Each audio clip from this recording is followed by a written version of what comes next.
Bom dia, boa tarde, boa noite, boa madrugada também. Bem-vindos ao canal do Apressado. Hoje a gente vai mergulhar de cabeça numa história bem intrigante no coração da revolução dos carros. A tal da bolha dos elétricos. Sabe, uma indústria que apostou bilhões numa promessa de futuro, mas que agora parece que deu de cara com um muro. O que será que aconteceu com aquele caminho que parecia pavimentado com ouro elétrico? Fica com a gente para entender essa virada. Ok, vamos começar com um dado que, olha, basicamente define toda a nossa conversa de hoje. Dá uma olhada nisso aqui. Até 2030, a capacidade que a gente vai ter para produzir baterias vai ser 3 vezes maior que a demanda real por carros elétricos. Isso, pessoal, não é só um número, não. É um desencontro de bilhões de dólares entre o que as fábricas conseguem fazer e o que as pessoas realmente estão a fim de comprar. É aqui que mora o epicentro da tempestade que a gente vai explorar. Mas para a gente entender como é que se chegou nesse excesso todo, a gente precisa voltar um pouquinho, lá para a época da euforia. Existia uma verdadeira febre do ouro elétrico, sabe? Uma aposta global, gigantesca, na eletrificação. E como a gente pode ver aqui, a aposta foi geral. Gigantes como Ford e GM, se sentindo pressionadas pela concorrência da Tesla e por um monte de regra ambiental nova, se juntaram com as potências da tecnologia de bateria, tipo Panasonic e SK On. Juntas, elas investiram assim quantias absurdas, não só nos carros, mas em todo o ecossistema. A visão era uma só, bem clara. O futuro ia ser movido à bateria. Ponto final. E só para a gente ter uma noção da escala dessa aposta, olha esse número aí, 5,8 bilhões de dólares. E detalhe, isso não é o investimento total não, foi o valor de um único projeto de mega fábrica. Para você ter uma ideia, com essa grana dava para construir o estádio mais caro do mundo algumas vezes. Foi uma aposta assim monumental, a materialização da promessa elétrica em concreto, aço e claro, na esperança de 5.500 novos empregos. Pois é, só que o futuro não chegou na velocidade que os investidores estavam imaginando. A euforia foi dando lugar para uma realidade bem mais dura, e os primeiros sinais de que a conta não estava fechando começaram a pipocar por aí. Esse gráfico aqui transforma aquele primeiro dado que eu falei numa imagem muito poderosa. A barra azul, à esquerda, representa o sonho da indústria, a capacidade de produção. A da direita é a realidade, a demanda que se espera. O espaço vazio entre elas é o tamanho do problema. E o mais chocante, como a análise mostra, é que só na América do Norte a capacidade de produção pode quadruplicar, e boa parte dela vai ficar lá, parada, ociosa. Resumindo, muita fábrica para pouco carro. E as consequências já estão aí bem visíveis no mapa. A Ford e a parceira dela, a SK On, tiveram que reduzir a capacidade de uma mega fábrica em 35%. A Panasonic e outras gigantes já começou a sinalizar atrasos. A Ford teve que suspender a produção da picape elétrica F-150 Lightning e a GM, junto com a LG, demitiu mais de 1.500 trabalhadores. Cada pontinho desse no mapa é um plano que foi revisto, um sonho que foi adiado. E olha, se a situação está difícil para os gigantes, imagina só para os pequenos.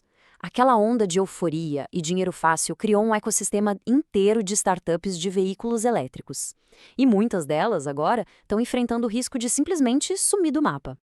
Aí você se pergunta, como é que essas startups conseguiram tanto dinheiro tão rápido? Bom, muitas delas usaram um atalho financeiro chamado SPAC, que a gente vê detalhado aqui. Pensa nisso como uma empresa de cheque em branco. Basicamente, investidores colocam dinheiro numa empresa que não tem nada, a não ser a promessa de comprar uma startup promissora lá na frente. Isso acelera ainda da startup para a bolsa de valores, pulando um monte de etapa tradicional. Foi assim a ferramenta perfeita para a era do dinheiro fácil e do otimismo exagerado. A gente está bem no meio do caminho para entender essa reviravolta toda. Se essa análise está sendo útil para navegar nessas curvas do mercado de elétricos, dá aquela força para a gente. Deixa o like e compartilha o canal. Isso nos ajuda a manter o motor funcionando para trazer mais conteúdo assim. Beleza, vamos continuar. Essa combinação de excesso de produção com uma demanda que está caindo criou um verdadeiro efeito dominó que foi se espalhando por toda a cadeia de suprimentos e, no fim, causou um colapso nos preços. E esse gráfico mostra a primeira peça do dominó caindo, o preço da bateria, que é o coração e o componente mais caro de um carro elétrico. O custo por quilowatt-hora, ou kWh, que é a medida da capacidade de energia da bateria, sabe? Pensa nele não como os litros do tanque de gasolina, mas como o tamanho do próprio tanque. Então, esse custo atingiu uma mínima histórica. Foi a maior queda anual desde 2017, um sinal claríssimo do excesso de oferta. E o dominó continuou caindo até chegar lá na origem de tudo, a matéria-prima. O preço do carbonato de lítio, que é um componente essencial, despencou para o menor nível em 4 anos. E por que isso aconteceu? Foi uma combinação de superprodução, vinda principalmente do Chile, com uma demanda que deu uma bela esfriada na Europa e na América do Norte. Então, chegamos à pergunta de $1 milhão. Por quê? O que exatamente causou essa correção de rota tão brusca? Vamos analisar os 3 pilares que sustentam essa mudança toda. Então, por que a bolha estourou? Foram 3 forças combinadas, como a gente vê aqui. Para começar, o excesso de otimismo.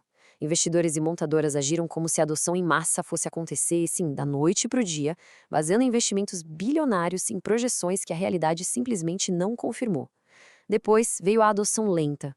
O consumidor comum ainda existe e por vários motivos. O preço inicial ainda é alto, a infraestrutura para recarregar ainda é uma preocupação e a tecnologia continua evoluindo. A demanda simplesmente não acompanhou o ritmo frenético da produção. E, para fechar a conta, as mudanças de incentivos. Muitos governos começaram a tirar aqueles generosos créditos fiscais que impulsionaram as vendas lá no início, o que tirou o senso de urgência de compra para muita gente. Ok, já entendemos o cenário global. Mas e o Brasil nessa história toda? Com os preços de baterias e de lítio em queda livre lá fora, o que isso significa pra gente, aqui dentro? Por incrível que pareça, essa crise global pode acabar sendo a nossa oportunidade. A lógica é até que bem simples, na verdade. Com o custo do lítio e das baterias caindo no mercado internacional, o preço final dos carros elétricos pode finalmente se tornar mais acessível para o consumidor brasileiro. E tem mais. Esse novo cenário pode tornar economicamente viável o desenvolvimento de uma cadeia produtiva de baterias aqui no país, algo que antes parecia bem distante. Claro, não é um caminho sem nenhum obstáculo. O mercado global é volátil e uma indústria nacional dependeria muito de políticas e das flutuações lá de fora. Mas, por outro lado, o potencial é enorme. O Brasil tem reservas bem promissoras de lítio, principalmente em Minas Gerais, e este pode ser o momento certo para atrair investimentos e, finalmente, fortalecer a nossa cadeia produtiva. Então, o ponto crucial de tudo isso é o seguinte: a euforia acabou, mas a jornada continua. A transição para a mobilidade elétrica não é uma corrida de 100 metros rasos, está mais para uma maratona. O caminho vai exigir estratégia, resiliência e principalmente um ajuste de expectativas para conseguir navegar nessa volatilidade que, com certeza, vai definir a próxima década. E agora, a pergunta final é para quem nos assiste. Considerando todo esse cenário de correção global e o potencial que a gente tem aqui dentro, o que se acha do futuro dos carros elétricos no Brasil? Com esses novos desafios e oportunidades, essa é uma maratona que vale a pena correr? Deixa a sua opinião aqui nos comentários. A gente se vê na próxima análise.